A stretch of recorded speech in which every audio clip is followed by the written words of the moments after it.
teaching model number 3, I show you a number of different structures and I label the number of different proton environments. I encourage you to stop the video and study the labeling to see if it makes sense to you. So let's run through a couple of these examples.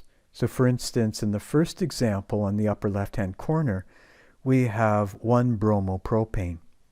For our purposes, this would have 3 distinct environments. So all the protons in the CH3 group are all the same, but they're different than the other CH2 groups. This is a terminal CH3. Even though protons labeled B and C both represent CH2 groups, they're in different environments. The proton in environment C are right next to an electron withdrawing group, whereas the protons that are labeled B are between a CH3 and a CH2.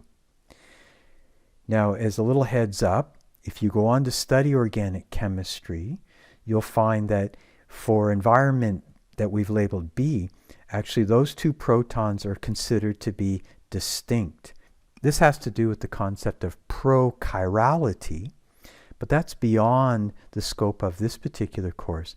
It's the idea that if you replace any one of those hydrogens with a different atom, it would result in the carbon becoming chiral, and therefore those 2 protons are slightly distinct. That said, they will give a signal that's actually very, very close. So for our purposes, that molecule has 3 signals. If we look at the next structure right here, you can see that you have 2 CH3 groups.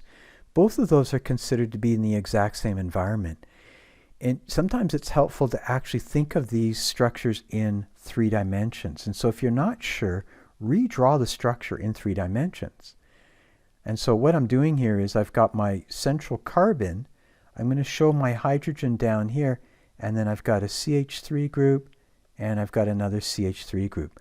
Those 2 CH3 groups see the exact same environment. In our next structure, both of the CH3 groups are identical. Therefore, there'd only be 1 signal. And then in our last example in that first row, once again, there are 2 environments. The CH3 is all labeled A. They are in the exact same environment. They're all attached to 1 carbon, whereas the CH3 in environment B is attached to a very electron withdrawing group. If we look at the bottom example, notice that when there's lack of rotation because we have a pi bond, then actually this can give rise to different sorts of signals. So notice in our first example, although there is lack of rotation, because this carbon has both CH3 groups attached and this carbon has both hydrogens attached, then we have only 2 environments. But notice in this next example, we have a hydrogen and a hydrogen, but on the right-hand side, we have a hydrogen and a bromine. And because there's lack of rotation, this makes the hydrogen labeled A different than the hydrogen labeled C. The hydrogen labeled A is on the same side as the hydrogen labeled B, whereas the hydrogen labeled C is across. So because of the lack of rotation, those would be in distinct environments. If we look at our benzene molecule, all those protons are in the exact same environment. But as soon as we have 1 substituent in the benzene molecule, actually we have 3 distinct environments. The 2 hydrogens here are right next to the nitro group, and they're in the same environment.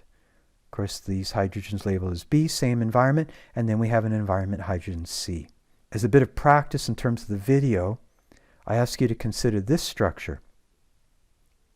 So by now, you realize that there are 4 distinct environments. When the structure is drawn like this, you might have been misled to actually thinking that there are more environments. So for instance, you might have thought that this proton and that proton is different than this proton. But recognize that we're dealing with just a CH3 group, and that this carbon right here is tetrahedral. So all of those protons are in the same environment.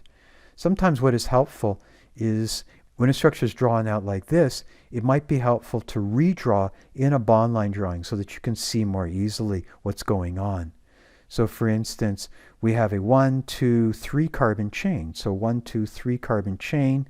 We have an alcohol group off of carbon number 1. So therefore we have one proton environment associated with the alcohol group. We have a CH2 group, so that would be another proton environment. We have another CH2 group, that would be another proton environment. And then we have our CH3 group. That's yet another proton environment. And again, we're not concerned about prochirality. Therefore, I would predict that this has 4 proton environments.